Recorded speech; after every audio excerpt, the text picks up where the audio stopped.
मुजफ्फरनगर के मीरापुर थाना क्षेत्र से बड़ी कामयाबी सामने आई है, जहां मीरापुर पुलिस ने एटीएम कार्ड बदलकर धोखाधड़ी से नकदी निकालने वाले गिरोह का पर्दाफाश करते हुए 4 शातिर अभियुक्तों को गिरफ्तार किया है। पुलिस ने आरोपियों के कब्जे से विभिन्न बैंकों के 8 एटीएम कार्ड, 10,000 से अधिक की नकदी, 20 कार और अवैध हथियार बरामद किए हैं। मामला मीरापुर बस स्टैंड स्थित एटीएम का है, जहां महिला का एटीएम कार्ड बदलकर खाते से पैसे निकाल लिए गए थे। वरिष्ठ पुलिस अधिकारियों के निर्देशन में गठित टीम ने महज 24 घंटे के भीतर इस मामले का खुलासा कर दिया। पुलिस के अनुसार गिरफ्तार अभियुक्तों का आपराधिक इतिहास भी बेहद लंबा है और इनके खिलाफ कई जिलों में दर्जनों मुकदमे दर्ज हैं। फिलहाल सभी आरोपियों से पूछताछ कर आगे की कानूनी कार्रवाई की जा रही है।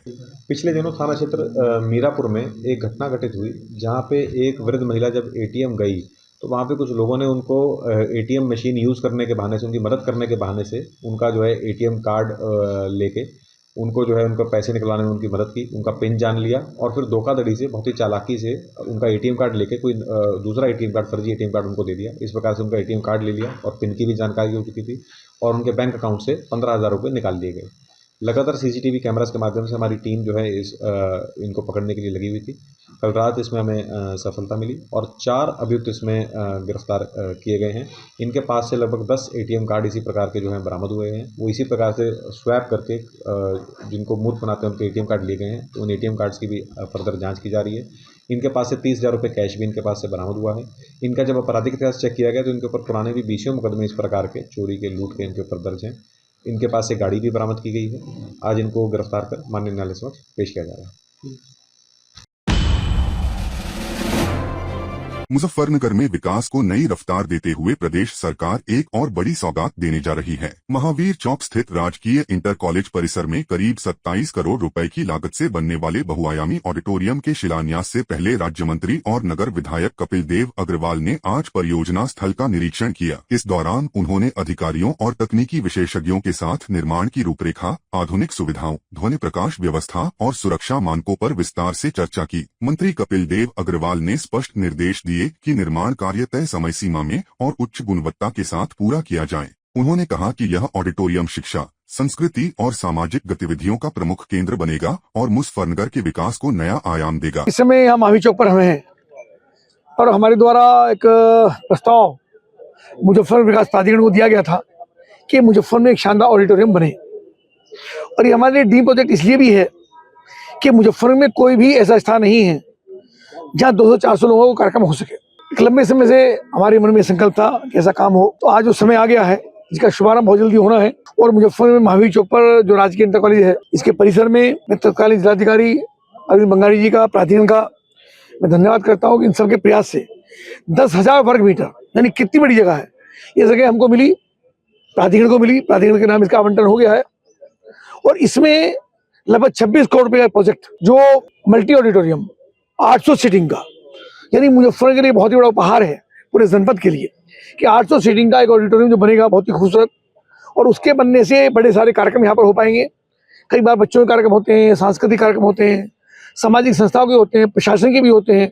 प्रशासन की बहुत सारी ट्रेनिंग होती है, ग्राम प्रधानों की मीटिंग होती है, पॉलिटिकल लोगों की मीटिंग होती है, यानी सबके ये काम आ सकेगा। तो पत्रकारों के भी कार्यक्रम होते हैं भाई, तो सभी के काम आएगा। तो एक बड़ा उपहार मुजफ्फरनगर को रहेगा।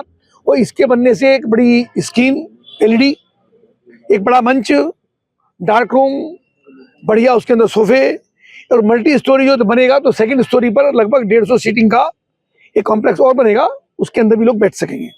तो बहुत ही शानदार 2 इसके अंदर गेट रहेंगे, एक आर्यसमा रोड से, एक ये सर्कुलर रोड से। एक VIP पार्किंग रहेगी, लगभग 100 गाड़ियों की पार्किंग इसके अंदर रहेगी ताकि अंदर ही सड़कों पर जाम ना लगे।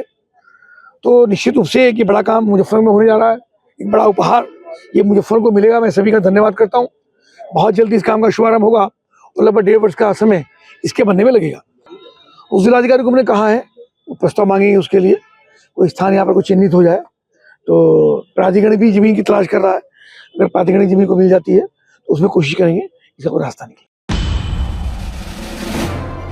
मुजफ्फरनगर में विशेष प्रगाढ़ पुनरीक्षण 2026 के तहत चल रहे विशेष अभियान के अंतर्गत आज रुड़की रोड स्थित पाल धर्मशाला में सिटी मैजिस्ट्रेट ने BLO अधिकारियों के साथ निरीक्षण किया। भारत निर्वाचन आयोग के निर्देशानुसार 8 फरवरी 2026 रविवार को विशेष अभियान दिवस तय किया गया है। जिसमें 18 वर्ष या उससे अधिक आयु के पात्र नागरिक फॉर्म 6 के माध्यम से मतदाता सूची में नाम जुड़वा सकते हैं। वहीं डुप्लीकेट, मृतक या स्थानांतरित मतदाताओं के नाम हटाने के लिए फॉर्म 7 और संशोधन या स्थानांतरण के लिए फॉर्म 8 भरा जा सकता है। जिला प्रशासन ने मतदाताओं की सुविधा के लिए कुल 11 सेंटर स्थापित किए हैं, जहां भी एलओ तैनात रहेंगे। सिटी मैजिस्ट्रेट ने अधिकारियों को निर्देश दिए कि आम नागरिकों को अधिक से अधिक सुविधा दी जाए और अभियान को तेज गति से पूर्ण किया जाए। ये 14 मुजफ्फरनगर विधानसभा के अब टोटल 11 सेंटर्स हो गए हैं। एक आपका पाल धर्मशाला जो रुड़की रोड पे है, इसके अलावा मंगलम मंडप है जो नगर पालिका के उसमें लगाया गया सेंटर है। कच्ची सड़क पे श्री शक्ति रामलीला भवन है, सिटी चिल्ड्रन स्कूल के जस्ट बराबर में है, वहाँ पे है। नई मंडी क्षेत्र में रामलीला मैदान है, वहाँ पे सेंटर है। सोल्जर बोर्ड में सेंटर लगाया गया है। इधर प्रेमपुरी कृष्णापुरी वाले एरिया में जैन मंदिर में सेंटर लगाया गया है, जैन मंदिर का हॉल है उसमें। और इधर ग्रामीण क्षेत्र के लिए बीआरसी बिलासपुर में सेंटर बनाया गया है। नहीं, कभी कुछ नहीं कहेंगे। जो एपिक नंबर डालने से सुविधा हो जाती है वोटर्स को। जो कोई अगर नया फॉर्म 6 भर रहा है तो उसमें अपने परिवार का या पड़ोसी का एपिक नंबर डाल देता है तो मतदाता तक वो उसी बूथ पे हम लोग बूथ अलॉट कर देते हैं। तो कुछ एक के पास है, उनके पास लिखा नहीं था फॉर्म पे, बस वही है और कोई कमी ऐसी नहीं। नया वोट लगातार बन रहा है। अभी 6 तारीख तक हम लोग का अभियान भी चल रहा था। आगे भी फॉर्म 6 भर के मतदाता नए वोट बनवा सकते हैं। मुंबई पुणे एक्सप्रेसवे से बड़ी खबर है, जहां आदोशी टनल के पास एक जलता हुआ गैस टैंकर पलट जाने से भीषण ट्रैफिक जाम लग गया। इस हादसे के चलते सैकड़ों वाहन करीब 21 घंटे तक जाम में फंसे रहे। टैंकर को कल देर रात करीब 1:30 बजे सड़क से हटाया गया और ट्रैफिक खोलने की कोशिश की गई, लेकिन हादसे के 32 घंटे बाद भी स्थिति पूरी तरह सामान्य नहीं हो सकी है। हाईवे पुलिस उसे टोल बूथ से पहले मुंबई जाने वाली लेन पर वाहनों को रोककर उन्हें पुणे की ओर मोड़ रही है। यात्रियों का आरोप है कि ट्रैफिक अधिकारियों द्वारा सही जानकारी नहीं दी जा रही, जिससे टोल पार करने के बाद उन्हें भारी परेशानी झेलनी पड़ रही है। कल दोपहर से मुंबई जाने के लिए निकले थे, पर ट्रैफिक की वजह से हम कल रात को यहीं पे रुकना पड़ा। और सुबह हमने सोचा कि अब सुबह जल्दी निकलेंगे, पर देख रहे तो ट्रैफिक उससे टोल नाके यहाँ पे हम लोग निकले, बट कोई पुलिस अथॉरिटीज थी नहीं बताने के लिए कि आगे हाल हवा क्या है रोड का। हम चले गए टोल कट करके, हम आगे चले गए, बट आगे से गाड़ी रिटर्न आती हुई देखी। हम लोग यूटर्न मार के रिटर्न आके रुके। आप देख सकते हैं जैसे कि यहाँ पर ऑलरेडी ट्रैफिक जाम हो चुका है पीछे हमारे। कल से रुके हैं। नो, हम लोग को किसी तरह का अच्छा इन्फॉर्मेशन दिया नहीं जा रहा है प्रॉपर कि आगे ट्रैफिक का सिचुएशन क्या है। हम यहाँ पे कल से रुके हुए हैं, तो इस तरह से पुलिस अथॉरिटीज पूरा गैर जिम्मेदारी दिखा रही है यहाँ पर। हम लोग को यही चाहिए कि एटलीस्ट प्रॉपर इन्फॉर्मेशन दी जाए कि आगे हाल क्या है, हम लोग रिटर्न जाए, जर्नी कंटिन्यू करें, बट नहीं, ऐसा कुछ किया नहीं जा रहा है। और हमारा ये प्रॉब्लम हो रहा है यहाँ पे फिलहाल बहुत ज्यादा। काम के जाने के लिए रुके हुए हैं। Thank you. Sir, express way पूरा जाम है और आगे मेरी गाड़ी गई है, वो 2-3 घंटे से उधर गाड़ी जाम है अपना गामशेद पे, और पूरा गाड़ी मेरा उधर अटका हुआ है और 2-3 घंटे से। वो पुराना हाईवे भी पूरा जाम है, उधर भी मेरी गाड़ी 3-4 घंटे से जाम है उधर। अभी पुलिस ने बोला कि मेरे को आगे जाने के लिए, फिर वापस बोला कि उधर से वापस यूटर्न मार के आने के लिए इधर वापस बोला। अभी मैं आधे रास्ते से वापस यूटर्न मार के अभी पुणे में आ रहा हूँ मैं। ये अभी प्रशासन ने हमको अपना पूरा गैर सोए बताया।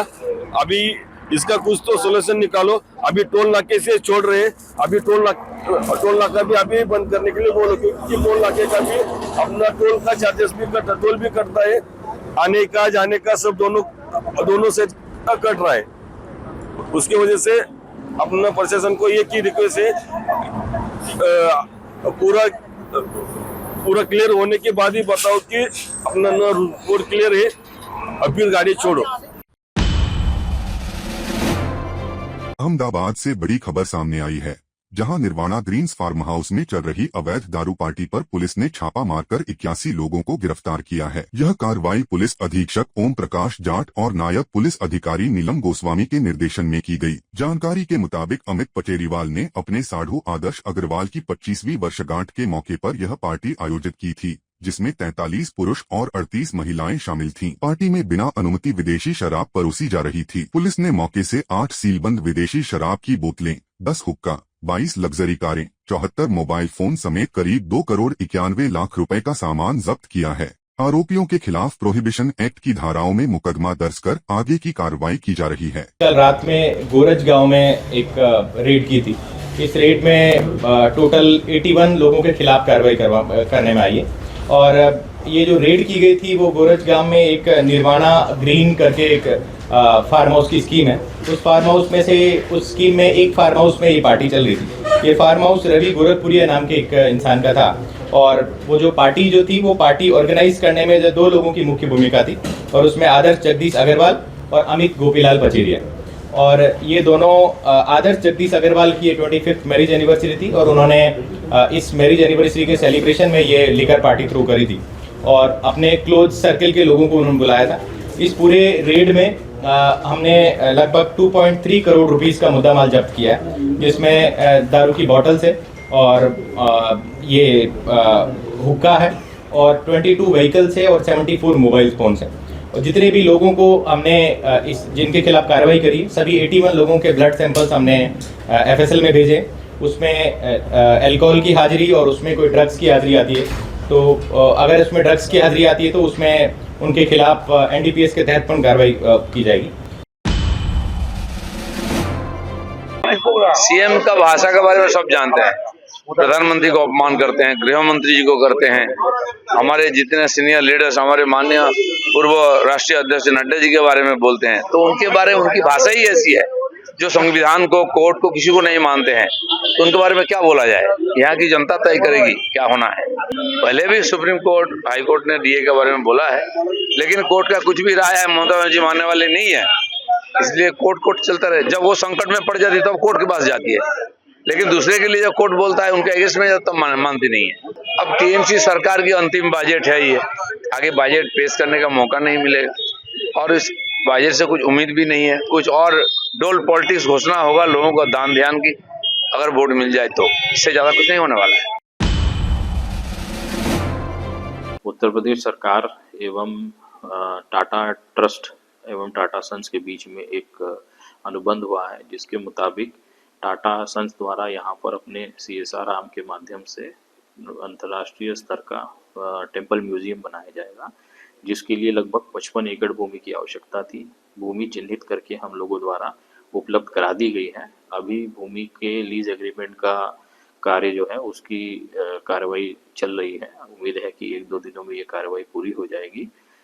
स्थल पर चिन्हांकन करने के पश्चात टाटा सन्स द्वारा बाउंड्री का कार्य शुरू किया गया है, और जब ये म्यूजियम बन करके तैयार हो जाएगा तो एक अंतर्राष्ट्रीय स्तर की फैसिलिटी यहाँ पर जनपद अयोध्या में उपलब्ध हो जाएगी, जिसका आनंद जो है यहाँ आने वाले श्रद्धालु और पर्यटक ले पाएंगे।